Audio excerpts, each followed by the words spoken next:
Hai teman-teman sekalian, perkenalkan kami dari Hiha Hiha. Di sini kami akan mengajak teman-teman untuk melihat sesuatu loh. Apa ayo?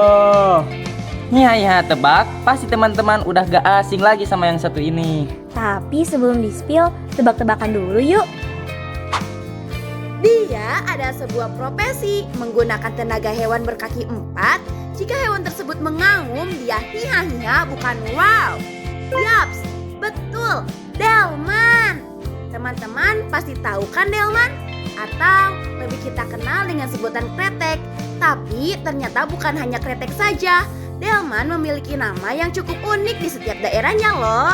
Nah, untuk mengenal lebih jauh lagi soal delman, yuk kita sedikit membahas mengenai delman.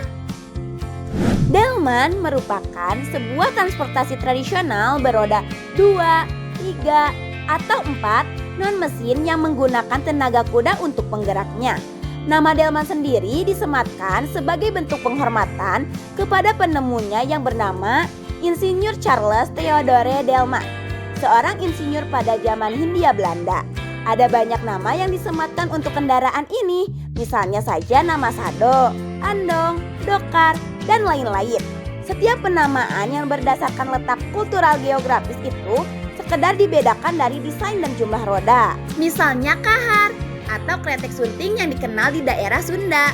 Penamaan ini diberikan karena ada perbedaan pada tempat pijakan penumpang. Pijakan pada kretek lebih lebar dibandingkan delman.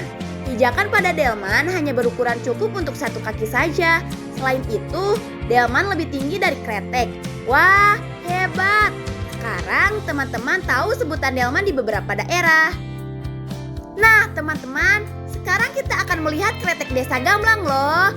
Ini merupakan kretek yang masih beroperasi di Gamlang. Biasanya kretek ini menjadi transportasi bagi anak sekolah dan warga setempat untuk sekedar berpergian atau membawa barang. Kretek ini sudah cukup lama beroperasi, sejak tahun 2006 hingga sekarang. Warga sekitar mengenalnya sebagai kretek Mang Ayo. Walaupun zaman sekarang sudah muncul transportasi umum lainnya seperti ojek, angkutan umum, dan sebagainya. Hal itu tidak menjadi penghalang bagi Mang Ayo untuk tetap menjalankan profesinya. Selain karena keharusan beliau untuk mencari nafkah, ternyata Mang Ayo sendiri sudah memiliki ketertarikan perihal kuda. Maka dari itu beliau tetap bisa menikmati hari-harinya sebagai kusir delman. Untuk jam operasional kretek Mang Ayo ini sangat pagi loh teman-teman. Jam 2:30 dini hari beliau sudah memulai mengantarkan ibu-ibu yang siap untuk ke pasar. Dan berlangsung hingga jam biasanya anak-anak pergi sekolah. Selain itu, sekitar jam 8 pagi, beliau memilih menyudahi menarik penumpang kembali. Aktivitas mengenakan kretek ini memang paling ramai di dini hari loh. Karena banyak anak-anak zaman sekarang yang memakai motor, maka bagi mereka yang bekerja sebagai kusir delman tidak bisa memiliki banyak akses penumpang kembali. Menurut Mang Ayo, penurunan penumpang seperti ini sudah ada sejak zaman Covid, sekitar tahun 2019.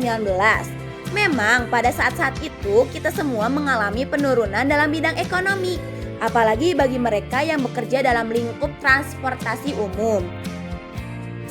Akibatnya, para peminat kretek sudah mulai surut. Seiringan dengan hal itu, peminat untuk layanan ojek online semakin meningkat. Adanya kemajuan teknologi ini membuat masyarakat lebih senang sesuatu yang efisien dan juga mudah. Tetapi terlepas dari hal itu, Mang Ayo tetap memilih untuk menjalani profesi ini. Karena nyatanya tidak semua kalangan masyarakat bisa menyesuaikan secepat itu dalam perkembangan teknologi saat ini. Dan bagi Mang Ayo, kuda pun cukup mudah untuk dirawat. Dengan rumput dia makan dan dengan air hangat dia mandi.